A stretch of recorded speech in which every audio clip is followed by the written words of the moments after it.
నాకు దేవుడు పిలవాలి కదా అని చెప్పి నేను అనుకున్నాను. అయితే ఒకరోజు సాటర్డే నైట్ నేను ప్రే చేసుకున్నాను. నెక్స్ట్ సండే నేను దేవా నీ దగ్గర నేను ఏం ఆప్షన్స్ పెట్టాను, చదవాలా, ఉద్యోగం చేయాలా, సేవకి వెళ్ళాలా, ఇలాంటి నేను ఎలాంటి ఆప్షన్స్ నేను పెట్టాను.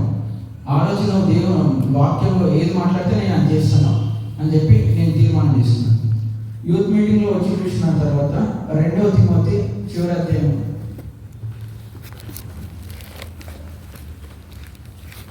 2 తిమోతి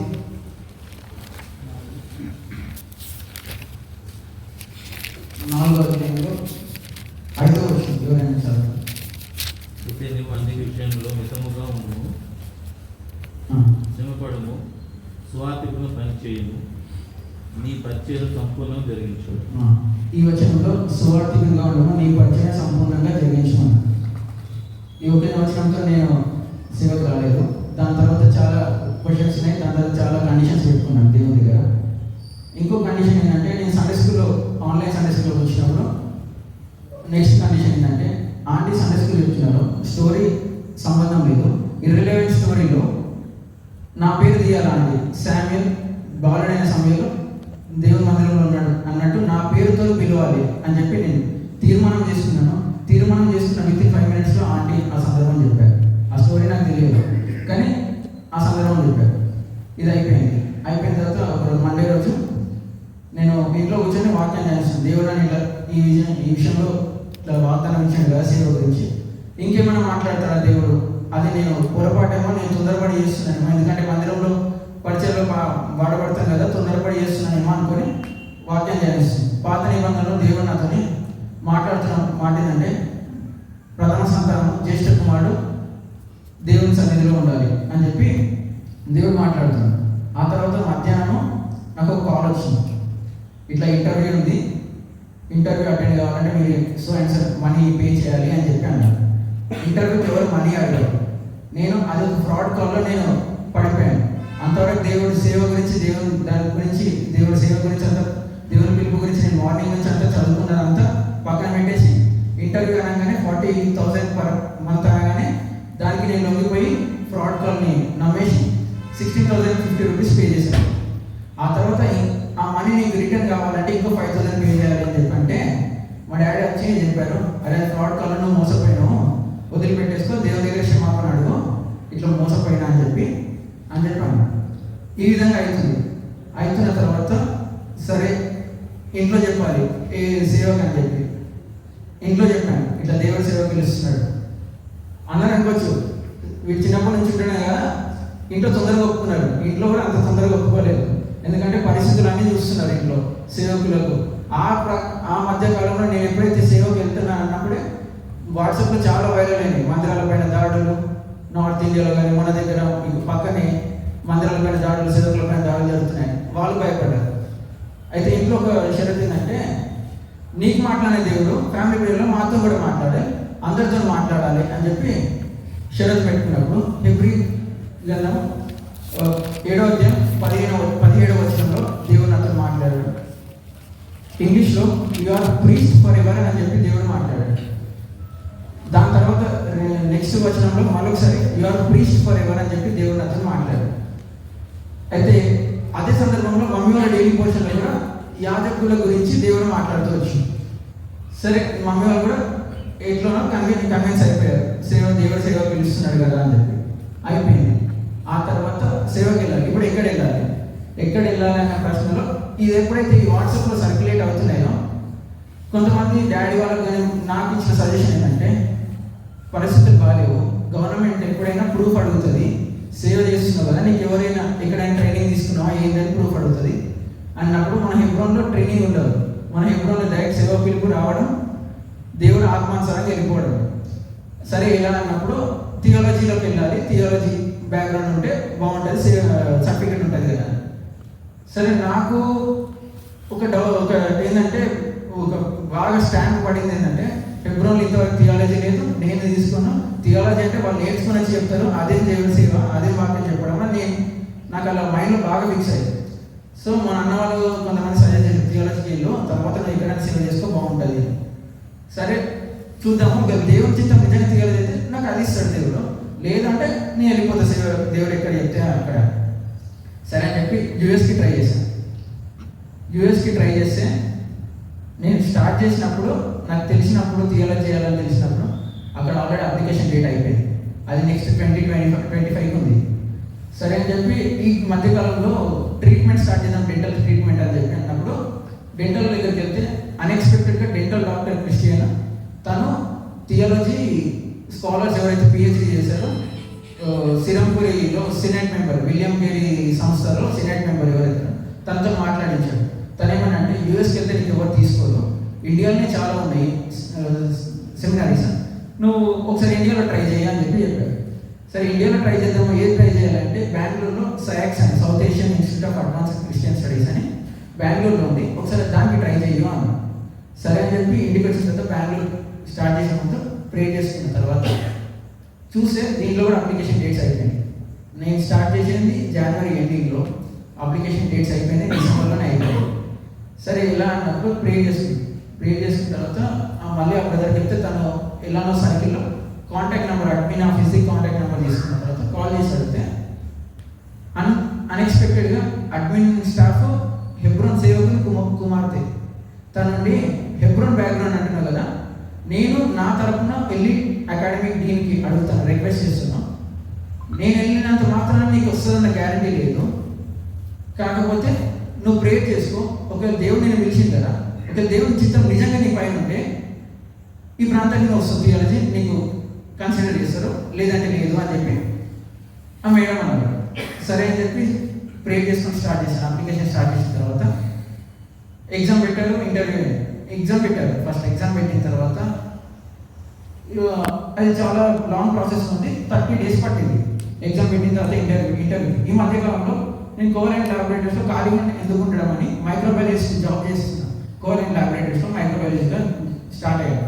ఆ తర్వాత ఇంటర్వ్యూ వచ్చేసరికి ఇంటర్వ్యూకి అటెండ్ అయ్యాను. నేను ఇచ్చిన ఇంటర్వ్యూ నాకు తెలుసు, ఎదురుగా తీసుకున్న సార్ తెలుసు, దేవునికి తెలుసు. నేను ఇట్లా ఇంటర్వ్యూ ఇచ్చాను, నాకు వచ్చి ఇలాంటి భాషలో ఏమేమి ఇచ్చాను ఇంటర్వ్యూ మా ముగ్గురికే తెలుసు. సో నాకు రాదు అని ఫిక్స్ అయిపోయాను. అయిపోయిన తర్వాత చేస్తుంటే జాబ్ చేస్తుంటే నాకు ఒకలాంటి సాటిస్ఫాక్షన్ లేదు. ఏంటంటే సేవ పిలుపుంది, దేవుడు సేవ పిలుచుకున్నాడు, 16,000 పోగొట్టుకున్నావు, మళ్ళీ జాబ్ అయింది, మళ్ళీ ఇక్కడ ఏమైనా చేసుకుంటావా, దేవుడు ఏమైనా ఎక్కడన్నా కొడతాడు అని చెప్పి అన్నాడు. సరే ఒకసారి ఆంటీకి చెప్పాను, ఆంటీ నేను ఇట్లా జాబ్ చేస్తుంటే భూమి గుండ్రంగా ఉందిరా, తిరిగి ఎంత దూరం తిరుగుతావా అని చెప్పి ఆంటీ చెప్పారు.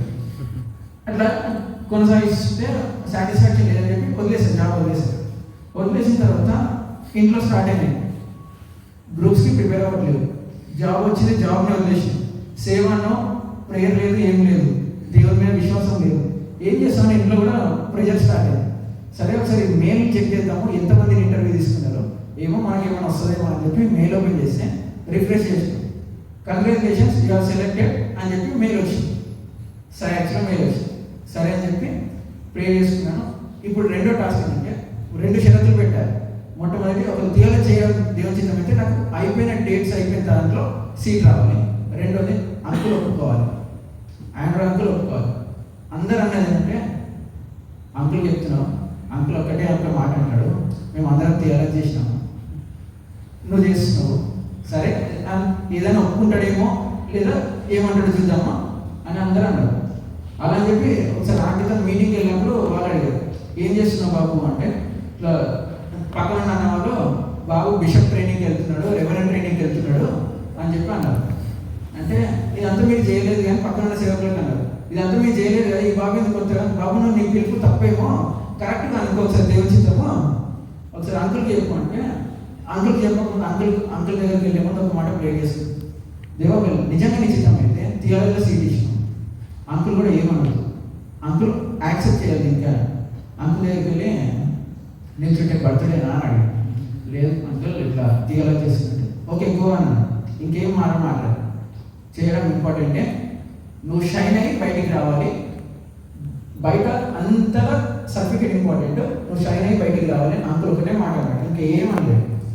సరే ఆంటీ ఎవరైతే అడిగారో బాబు నీ సిస్టమ్ కరెక్ట్ కాదేమో అని ఎవరైతే అన్నారో ఆంటీ అడిగారు, అంకుల్కి చెప్పిన మళ్ళీ అంకుల్ ఏమంటాడు అంటే, అంకుల్ చెప్పాను ఏమన్నాడంటే చేయడం ఇంపార్టెంట్ అన్నాడంటే, అయితే కంపల్సరీ చేయనా, నువ్వు తప్పు చేయకు, కంపల్సరీ వెళ్ళి థియాలజీకి అని చెప్పి ఆంటీ కూడా ఒప్పుకున్నారు.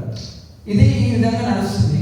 సో సరే థియాలజీకి వెళ్ళే ముందు రేపు వెళ్తాను అన్నప్పుడు అలా ప్రే చేసుకుంది, దేవా థియాలజీ వెళ్తున్నాను, ఇట్లా నాకు ఏదైనా వాగ్దానం మీకు 3 సంవత్సరాలు ఎట్లుంటాను, ఆ 3 సంవత్సరాల తర్వాత నా జీవితం ఎట్లుంటుంది అని చెప్పి వాగ్దానం అయినప్పుడు అపొస్తలుల కార్యం 13:47 దేవుడు నాకు ఒక వాగ్దానం ఇచ్చాడు. అన్యజనులకు రక్షణార్థంగా బూదిగంతుల వరకు నీవు వెలుగుగా ఉంటావు నా కోసం అని చెప్పి దేవుడు నాకు వాగ్దానం ఇచ్చాడు. థియాలజీకి వెళ్ళాను. వెళ్ళిన తర్వాత నేనేమనుకున్నా అంటే డిగ్రీ అయిపోయింది, పీజీ అయిపోయింది. అదైతే డిగ్రీ అయిపోగానే నేను థియాలజీ జాయిన్ అయితే అయిపోయేది కదా, ఇదంతా ఎందుకు అన్న దేవుడు నాకు రిమైండ్ చేసింది అంటే, నువ్వు థియాలజీ చేయడానికి వచ్చావు, సేవకు వచ్చావు, ఎక్కడ నీ స్టడీస్ కాంప్రమైజ్ కావద్దు అని చెప్పి డబుల్ పీజీ ఇచ్చిండు. ఒకటేమో ఎంఎస్సి మైక్రోబయాలజీ, ఇంకోటేమో మాస్టర్స్ ఇన్ కంప్యూటర్ సైన్స్ అని ఫుల్ స్టాక్ డెవలపర్గా. అది నా కోర్స్ అయిపోయింది, నేను ఇంకా ఫీ పే చేస్తానే ఉన్నాను 2 lakhs. అయితే ఎక్కడ కూడా కాంప్రమైజ్ కాదు. రెగ్యులర్లో ఫుల్ ఎడ్యుకేషన్ ఉంది, ఇక్కడ ఫుల్ ఎడ్యుకేషన్ ఉంది. నేనేమనుకున్నా అంటే ఇంటర్ ఫస్ట్ ఇయర్లో ఫస్ట్ అటెంప్ట్లోనే ఫెయిల్ అయినానని దేవుడు నన్ను డబుల్ పీజీ దాకా తీసుకొచ్చిండు.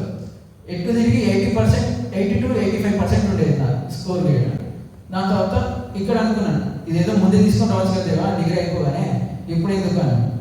అప్పుడు అక్కడ ఉన్న వాళ్ళందరూ బీటీఎస్ వాళ్ళు హై బైబిల్ కాలేజ్లో తీసుకురావాలి. నేను ఒక్కరిని సెక్యులర్ దాంట్లో డబుల్ పీజీ చేసాను. సో ఇదేనా నడుస్తుంటే నేను అక్కడికి వెళ్ళిన తర్వాత ఏం నేర్చుకున్నానంటే, మొట్టమొదటి ఈగాలిటేరియన్ అంటే మేము తినే దగ్గర కానీ ఎక్కడైనా సరే క్రైస్తవుడిగా ఒక సేవకునికి ఉండాల్సిన లక్షణం ఏంది అని చెప్పి వాళ్ళు చెప్పింది ఏంటంటే ఈగాలిటేరియన్. తినేటప్పుడు నలుగురు ఒక బెంచ్ మీద కూర్చుంటారు. ఎవరు ఫస్ట్ వస్తే ఒక్కోసారి ప్రిన్సిపల్, ఇంకోసారి సెక్యూరిటీ వర్కర్, స్టూడెంట్ వస్తే అందరూ అదే టేబుల్ మీద కూర్చోరు. ఎవరు దేవుని దృష్టిలో ఎవరు ఎక్కువ కాదు, ఎవరు తక్కువ కాదని చెప్పి అందరూ ఒకటే టేబుల్ మీద కూర్చోవాలి. రెండోది వచ్చేసి ప్రార్థన జీవితము నేర్చుకున్నాను. ప్రార్థనలో నేను దేవుని యొక్క రుచిని నేను ఎరిగాను. ఎట్లా అంటే నాకు షెగైనా హౌస్ ఆఫ్ ప్రేయర్ అని ఇంగ్లీష్ తమిళ చర్చ్కి, పెంతెకోస్తల్ చర్చ్కి నన్ను అసైన్ చేశారు ఈ 1 year ఇంటర్న్షిప్ పాస్టర్గా. అక్కడ ఇంగ్లీష్ సర్వీస్ సండే స్కూల్ తీసుకుంటున్నాను. ఫస్ట్ డే నన్ను పంపించారు. సెకండ్ వీక్ నేను వెళ్ళినప్పుడు సండే స్కూల్లో ఒక అబ్బాయి పెంపుడు పిల్లిని తీసుకొని వచ్చాడు. సండే స్కూల్ పెంపుడు పిల్లిని తీసుకొని వచ్చినాక అక్కడ ఉన్న వాళ్ళు మనం ప్రే చేసుకున్నాం కళ్ళు మూసుకున్నంటే అబ్బాయి కళ్ళు మూసుకున్నాడు కానీ పిల్లిని కళ్ళు మూసుకున్నాడు. అంత తుంటారు వాళ్ళు అనమాట వాళ్ళు, తమిళ వాళ్ళు. ఇట్లాంటి పరిస్థితుల్లో నేను ఏం చెప్పినా వాళ్ళకి ఏం వినేటట్టు పొజిషన్లో లేదు. అయిపోయింది. సరే నేను నెక్స్ట్ వీక్ వెళ్ళే ముందు ప్రే చేస్తున్నాను, దేవా నేను ఎంత తుంటారన్నా నాకనే డబ్బులు ఉన్నారు వీళ్ళు, దేవా నువ్వే వీళ్ళతో నుండో వీళ్ళు నేను చెప్పింది కరెక్ట్ వినాలి. నెక్స్ట్ వీక్ వెళ్ళగానే వాడు పిల్లిని తీసుకొని రావాలి. నేను చాలా సైలెంట్ వాక్యం ఉన్నాను. ఆ వీక్లో వాళ్ళు అడిగారు, అన్న ప్రేయర్ ఎట్లా చేయాలి మాకు ఒకసారి చెప్పావా అని. చెప్పిన తర్వాత వాళ్ళు ఇంటి దగ్గరికి వెళ్ళి చేసుకోండి మీరు డైలీ అని చెప్పాను. వాళ్ళు చేసుకుంటున్నారు. ఆ నెక్స్ట్ వీక్ వెళ్ళి ఎవరో ర్యాండమ్గా ఒక అబ్బాయిని ప్రేయర్ చేయాలని ఆయన సైలెంట్గా ప్రేయర్ చేశారు. అంటే నేను ఏదైతే ప్రేయర్ చేస్తున్నానో దేవుడు నా ప్రేయర్లో తోడున్నాడు. మూడోదిగా ఏంటంటే, నేను మధ్యలో ఒకసారి ఇక్కడికి వచ్చినప్పుడు ఫ్లైట్లో వచ్చాను. నెక్స్ట్ వెళ్ళేటప్పుడు వందే భారత్ బుక్ చేసుకున్నాను. అన్ని టైమింగ్స్ చూసుకున్నాను. రిటర్న్ ట్రైన్లో అన్ని టైమింగ్స్ చూసుకున్నప్పుడు అన్నిట్లో నేను ఓకే 24 hours టైమింగ్లో చెక్ చేస్తున్నాను. ఈ వందే భారత్కి వచ్చేసరికి టైమింగ్స్లో నేను తప్పు పడి 14 అంటే midnight 2 o'clock దిగుతారు కదా అని చెప్పి వందే భారత్ ఓకే చేశాను. సండే మార్నింగ్ 5 నుంచి 12 వరకు. సో అట్లా ఓకే చేసేసరికి కాచిగూడకి వెళ్ళిన తర్వాత ట్రైన్ ఎప్పుడు వస్తుందంటే, ట్రైన్ అక్కడ నుంచి ఇంకా స్టార్ట్ కాలేదండి బెంగళూరు నుంచి, అది పొద్దున్నే వెళ్ళిపోయింది ఆల్రెడీ, మీరు ఇప్పుడు చదువుతున్న ట్రైన్ అని చెప్పి. అప్పుడు అంటే నేను ఏం అర్థం కాలేదు, ఏంది దేవా ఇట్లా వచ్చింది. ట్రైన్ జనరల్ టికెట్ తీసుకొని స్లీపర్లోకి ఎక్కేసారు. ట్రైన్లో ఎక్కిన తర్వాత అక్కడ ఒకటి సీట్లు లేవు. ఒక సీట్లో కూర్చున్నా, ఎవరి సీట్లో తెలియదు. ఒకటే ప్రే చేస్తాను, దేవా నిజంగా నన్ను తీయాలని పిలిచినావు అనుకో, నిజంగా నన్ను తీయాలని పిలిస్తే రాత్రి నేను ప్రశాంతంగా పడుకొని వెళ్ళాలి. నాకు ఇక్కడికి అక్కడికి కంగారు పడద్దు, ప్రశాంతంగా పడుకొని వెళ్ళాలి. ఒక సీటు రాత్రి 1 o'clock వరకు ఎవరు రాలేదు. ఆ సీట్లో పడుకున్నాను. పక్క సీట్లో ఎవరు రాలేదు. వేరే అబ్బాయి 4 ఆయన వచ్చి ఎక్కి పడుతున్నాడు. టీటీ వచ్చి ఆయన లేపేసి పంపించేసినాడు, నన్ను డిస్టర్బ్ చేయలేదు. దాని తర్వాత ఆయన వేరే అబ్బాయి రాగా నేను కిందకి వెళ్ళి కూర్చున్నాను. కింద కూర్చున్న అంకులు తట్టి పడుకో బాబు అని చెప్పి ప్లేస్ ఇచ్చి అయిపోయింది. దిగిన తర్వాత నేను కాలేజ్కి వెళ్ళాను. కాలేజ్కి వెళ్ళే ముందు ర్యాపిడో బుక్ చేసుకుంటే 120 rupees ఒక ఆయన కనెక్ట్ అయింది ర్యాపిడో. ఆయన ఏమన్నాడంటే 200 ఇస్తేనే నేను వస్తాను. సరే మళ్ళీ క్యాన్సిల్ చేసి మళ్ళీ వస్తే ఆయనని, బ్రదర్ ఇక్కడ ఎవ్వరు లేరు, నేను ఒక్కనే ఉన్నా, నువ్వు ఎంత ట్రై చేసినా నాకే వస్తుంది ఆర్డర్, ఎంతో కొంత ఇచ్చేసి వెళ్ళిపోదాము, నాకు అక్కడి నుంచి ఆర్డర్ దొరుకుతుందంటే సరే 150కి ఒప్పుకున్నాం. ఒప్పుకున్న తర్వాత మాట్లాడుతుంటే అనుకోకుండా ఆయనకు సువార్త చెప్పేసాం. సువార్త చెప్పిన తర్వాత నెక్స్ట్ డే క్లాస్లో కూర్చున్న తర్వాత ఎలాంటి ఒక రెగ్యులేట్ ఫీలింగ్, 1500 వేస్ట్ చేసుకున్నా కదా, 1500 వేస్ట్ చేసుకున్నా కదా వందే భారత్ కోసం అని చెప్పి ఏం ఇట్లా చేస్తున్నా అనుకుని రిగ్రెట్ ఫీల్ అవుతుంటే మా సార్ అన్నాడు, దేవుడికి దేవుడు నన్ను వాడుకో అంటే దేవుడు నేను ఏ రీతిగానైనా వాడుకుంటాడు, అది కష్టమైనా సరే నష్టమైనా సరే నేను దేవుడు వాడుకుంటాడు, ఆ దగ్గర నువ్వు రిగ్రెట్ ఫీల్ కాదు అని చెప్పి మా సార్ క్లాస్లో మిషనరీ సబ్జెక్ట్ చెప్తుంటే క్లాస్లో ఈ మాట చెప్పాడు. అప్పుడు నాకు గతం గుర్తుకొచ్చింది ఏంటంటే, నేను 2 రోజుల ముందు నుంచి ప్రార్థన స్టార్ట్ చేసిన, దేవుడు నన్ను వాడుకో, నీ సేవకే వాడుకో అని చెప్పి. అప్పుడు దేవుడు రాత్రంతా జంగల్లో తీసుకొచ్చి ఒక్క అబ్బాయికి సువార్త చెప్పడానికి రాత్రంతా ఈ విధంగా తీసుకొచ్చిందా అని చెప్పి అప్పుడు నాకు గుర్తొచ్చింది. దాంతో ఇంకోటి నేను ఈ మధ్యకాలంలో నేను నేర్చుకున్నది ఏంటంటే, ఎవ్రీ వీక్ 3 days ఫాస్టింగ్ ప్రే చేసుకోవాలి. ఈ ఫాస్టింగ్ ప్రేయర్స్ మధ్యలో ఏమైందంటే నా పిలుపు మళ్ళొకసారి నాకు నేను కరెక్టే చేస్తున్నాను దేవుని సేవకి. ఎందుకంటే మా ఫ్రెండ్స్ అందరికీ స్పాన్సర్స్ ఉన్నారు, చర్చ్ నుంచి కానీ ఇంకెవరైనా యూఎస్ నుంచి కానీ స్పాన్సర్స్ ఉన్నారు. నేను ఒక్కడిని ఈ టైంలో నా సెక్యులర్ ఫ్రెండ్స్ అందరూ ఏంటంటే ఇంట్లో 50,000 40,000 శాలరీ ఇస్తున్నారు. నేను ఉంటాం మా ఇంట్లో వాళ్ళతో నేను సంవత్సరానికి 2,50,000 ఖర్చు పెట్టించుకుంటున్నాను. అసలు నా సేవలో నా పిలుపు కరెక్టేనా అని చెప్పి నాకు సందేహం. సరే బైబిల్ చదువుకొని ప్రే చేసుకుంటుంటే మొదటి సమయంలో 28వ అధ్యాయంలో దేవుడు మాట్లాడిన మాట,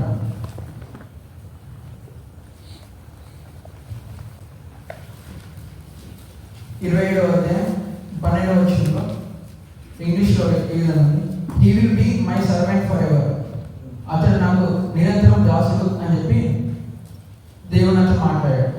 సరే దేవా అని మాట్లాడాడు కదా, నా భవిష్యత్ సేవ ఎట్లుంటుంది ఇంకొకసారి నాకు చూపిస్తావా అని చెప్పి దేవుని దగ్గరకు వచ్చినప్పుడు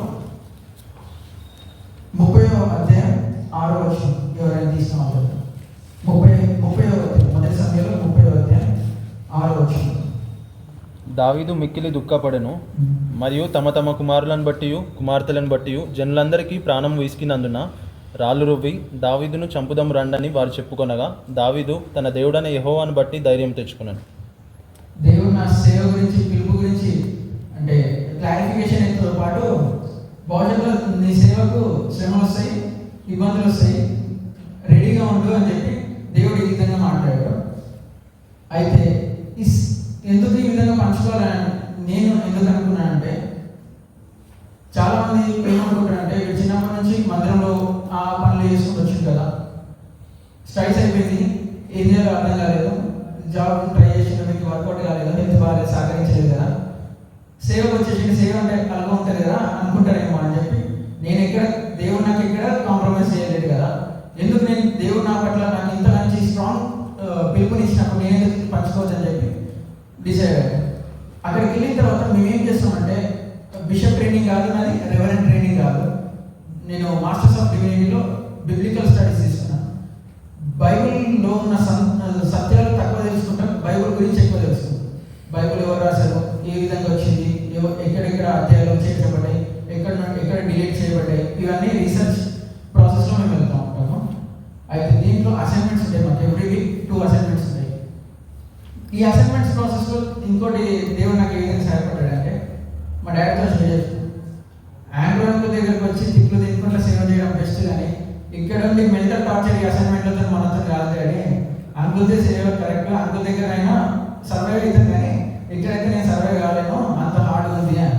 ఎందుకు ఇది అనిపించిందంటే, నా last recent research paper roll of Daniels faith అని చెప్పి దాని యొక్క విశ్వాసం గురించి చేయాలి. నేను చేశాను, నాకు వచ్చిన థాట్స్తోనే నేను చేశాను. ఈ అసైన్మెంట్ చేస్తుంటే నైట్ 3 వరకు అవుతుంది అసైన్మెంట్స్. అంటే మేము 10 to 15 బుక్స్ రెఫర్ చేసి ఆ బుక్స్ సైడ్ చేసి రాయాలి. ఎక్కడ కూడా మన సొంత తలపులు పెట్టడానికి వీలు లేదు, స్కాలర్లీ వర్క్ అంటారు. సో ఇది రాయాలి. ఇది రాసేటప్పుడు ప్లేగరిజం కూడా చూపించకూడదు. అంటే ఎక్కడి నుంచి కాపీ చేసినాము అని ఒకవేళ కాపీ చేసి అక్కడ కనిపిస్తే సిస్టంలో అప్లోడ్ చేసినప్పుడు కనిపిస్తే మమ్మల్ని నిర్దాక్షిణ్యంగా వాళ్ళు బయటకు పంపించేస్తారు. ఎంత ప్రేమ చూపిస్తారో లోపల, ఈ అసైన్మెంట్స్ దగ్గరకు వచ్చేసరికి అంత స్ట్రిక్ట్గా ఉంటారు. సో ఇది చేస్తున్నాను. నా ఫస్ట్ డే నైట్ చేశాను, నైట్ 3 అయింది. నెక్స్ట్ డే సార్కి వెళ్ళి చూపిస్తే థియాలజీ చేయకుండా సండే రోజు వచ్చి ప్రసంగం చెప్తే ఎట్లుంటుందో అట్లుంది నీ పేపర్, వెళ్ళి స్కాలర్లీగా చేసుకొని రా అన్నాడు. సరే అని చెప్పి మా సార్కి అడిగితే సార్ బుక్స్ సైడ్ చేసి ఇచ్చాడు. Asian west Asian books, American books ఇవి చదవాలి. అర్థం కాలేదు. సరే అని వెళ్ళాను. రూమ్కి వెళ్ళి దేవా ఏది పరిస్థితి, నాకు ఒక హ్యాబిట్ ఏంటంటే ఏది చేసినా ముందు ప్రే చేసుకొని చేయడం. సరే అని రూమ్కి వెళ్ళి ప్రే చేసుకున్నాను. దేవా నాతోనైతే కాదు, ఎక్కడో ఉండాల్సిన ఇది తీసుకొచ్చినావు, ఇది ఎప్పుడు చేయలేదు, నువ్వే సాయం చేయాలి ప్రే చేసుకొని లైబ్రరీకి వెళ్ళి నేను డానియల్ బుక్ సెక్షన్లో బుక్స్ వెతుకుతుంటే టేబుల్ ముందు ఈ బుక్ ఓపెన్ చేసి ఉంది. ఇది మా సార్ చెప్పిన బుక్ ఓపెన్ చేసి ఉంది. సరే అని చెప్పి చేశారు. దాంట్లో ఉన్నాయి ఏషియన్ టైంలో రాసి. నెక్స్ట్ డే అది 3:30 అయింది. వెళ్ళి మా సార్కి చూపించింది. ఏం మార్పు లేదు, రిజెక్ట్, మళ్ళీ చేసుకుంటా. కొంచెం స్కాలర్లీగా ట్రై చేయు, నువ్వు ఇప్పుడు ప్రీచర్వి కాదు థియాలజీ, కొంచెం స్కాలర్లీగా చేయు అన్నాడు. కళ్ళలో నుండి నీళ్ళు వచ్చినప్పుడు ఈ మాట మా డాడీతో చెప్పి అంకుల్ దగ్గర టార్చర్ అయినా సరే తిట్లైనదని మనం సేవ్ చేయొచ్చు, కానీ ఇట్లాంటి మెంటల్ టార్చర్ వీళ్ళు ఫుడ్ విషయంలో ఎలాంటి డోక లేదు. వీక్లీ 2 days మాత్రమే కంప్లీట్ వెజ్ ఉంటుంది, మిగతా నాన్ వెజ్ ఒక్కొక్కటే ఉంటుంది. ఫుడ్ విషయంలో ఎలాంటి డోక లేదు, కానీ ఈ మెంటల్ టార్చర్ నాతో వేయాలి అని చెప్పి అనుకో. దాని తర్వాత వెళ్ళాను. నెక్స్ట్ డే బాగా ప్రే చేసుకొని సార్కి ఇస్తే ఇప్పుడు నువ్వు స్కాలర్గా చేసావు అని చెప్పి మా సార్. అయితే నేను దీంట్లో మా సీనియర్స్ వాళ్ళ ఎలాంటి హెల్పింగ్ చేశాను అంటే, మా సీనియర్లో ఒక సీనియర్ అన్న సార్ ఇట్లా చెక్ చేస్తున్నాను నా ప్రతిసారి అంటే, ఏం కాదు చెయ్యు, స్కాలర్స్ నేమ్స్ పక్క మెన్షన్ చేయు అన్నాడు. సరే అని చెప్పి లైబ్రరీకి వెళ్ళి బుక్స్ చూసుకుందామని చెప్పి కూర్చున్నాను. కూర్చోగానే ఆ సీనియర్ నన్ను చూసి ఒక 10 books తీసుకొచ్చి నా ముందు పెట్టి, ఈ బుక్స్ తీసుకొని ఈ బుక్స్లో ఉన్నది రాయి, అయిపోతుంది నీ పని అన్నాడు. నేను చెప్పింది ఆయన మార్నింగ్, నేను వెళ్ళింది ఈవినింగ్. నేను వెళ్ళేలోపు ఆయన బుక్స్ తీసి రెడీగా పెట్టి ఇచ్చింది. దేవుని ప్రేమ సీనియర్స్లో ఆ విధంగా నేను చూశాను. హెల్పింగ్ నేచర్ అనేది ఒకరికొకరు మాకు ఎవరు తెలియదు. నార్త్ ఈస్ట్ వాళ్ళు, నాగాలాండ్ వాళ్ళు, మణిపూర్ వాళ్ళు అందరూ ఉన్నారు. వాళ్ళు మనకి ఎలాంటి సంబంధం లేకపోయినా వాళ్ళు మనం వెళ్ళాలని హెల్ప్ చేస్తారు. ఆ విధంగా నేను ఈ హెల్పింగ్ నేచర్ నేర్చుకున్నాను. ఈ మధ్యకాలంలో ఈ విధంగా దేవుడు నాకు అసైన్మెంట్స్లో కానీ రీసెర్చ్ వర్క్లో కానీ ఈ విధంగా దేవుడు సహాయం చేశాడు. అయితే నేను మీకు మన యవనస్తులకు చెప్పేది ఏంటంటే, దేవుడి మీద విశ్వాసంతో ప్రార్థన చేస్తాం. దేవుడు ఎటువంటి పరిస్థితి అయినా సరే మనకు సహాయం చేస్తాడు. రెండోది ప్రార్థన మనం ఏంటంటే, నేను నెక్స్ట్ ఎక్కడున్నా దేవుని కొరకు నమ్మకంగా బలంగా సేవ చేయాలి. ఎందుకంటే ఇప్పుడు ఇంత మంచిగా నేను గ్రాండ్గా నా సాక్ష్యం చెప్పిన తర్వాత నేను ఫ్యూచర్లో సరిగ్గా ఉండకపోతే అది దేవుని నామానికి అవమానం ఉంటుంది. కాబట్టి నా గురించి మర్చిపోకుండా ప్రే చేయండి. రెండవది, నేను ఈ ప్రాంతంలో నేను ఎప్పుడు మా ఫ్రెండ్స్ అందరూ గోవాకి సెక్యులర్ వాళ్ళు గోవాకి వెళ్ళాము, ఈ విధంగా ఎంజాయ్ చేసినామంటారు. అసలు మా సార్ అన్నాడు, గోవాని మీరు ఒక యాంగిల్లో మీకు తెలుసు, నేను ఇంకొక సైడ్ చూపిస్తాను గోవా అని చెప్పి ఆ సార్ తీసుకెళ్ళి గోవా హిస్టరీ అంతా చెప్పి, గోవాలో మందిరాలు ఎన్ని ఉన్నాయి, ఎన్ని మందిరాలు కూల్చబడ్డాయి, ఎన్ని మందిరాలు వేలం పాటేసి అమ్మేసారు, ఎన్ని మందిరాలు ఇప్పుడు వాడట్లేదు, ఒక హెరిటేజ్ సైడ్గా పెట్టారు అంతా చూపించినప్పుడు అక్కడ ఒక మందిరంకి తీసుకెళ్తే అక్కడ ఒక సంఘ పెద్ద అన్నాడు, గోవాకి విజిటర్కి వస్తే విజిట్ చేసి వెళ్ళిపో, సేవకునికి వచ్చి విజిటర్గా బిహేవ్ చేయకుండా సేవకుడిగా వస్తే నమ్మకంగా దేవుని సేవ చేయి, విస్తారంగా సేవ చేయాలి.